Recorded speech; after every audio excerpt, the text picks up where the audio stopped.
មានបរិកលិម្នាក់ពេលដើរទៅណាមកណាតែតែមានកូនចៅអាចចែមដើរហើយហោមទៅជាមួយចនិចអ្នកដើរតាមទៅនោះសុទ្ធតែពូកែផ្គប់ចិត្តចៅវាយរបស់ខ្លួនយ៉ាងស្ទាត់ជំនាញពួកគេទាំងនោះស្ទាត់ជំនាញរហូតគ្រាន់តែឃើញកាយវិការឬទឹកមុខចៅវាយបន្តិច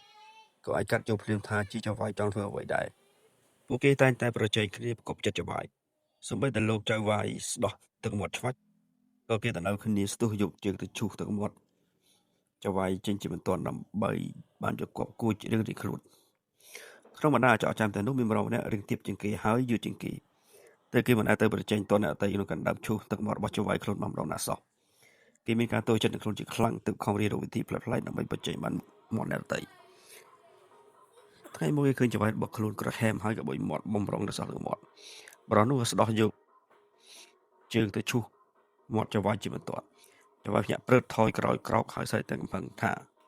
ឯងចង់ក្បត់អញឬហើយបានយកជើងមកធាក់មាត់អញដូច្នេះបរិះនោះផុតភ័យជាខ្លាំងព្រោះញ៉ាំអស់លំទោនបកស្រាយប្រាប់ទៅចៅវាយថាខ្ញុំប្របាត់មិនហ៊ានក្បត់នឹងលោកម្ចាស់ទេ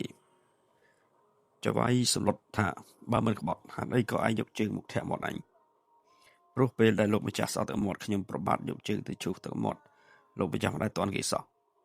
ហើយដូច្នេះទៅខ្ញុំប្រើវិធីនេះដើម្បីបង្ហាញពីការគោរពសង្ស្មាចំពោះលោកម្ចាស់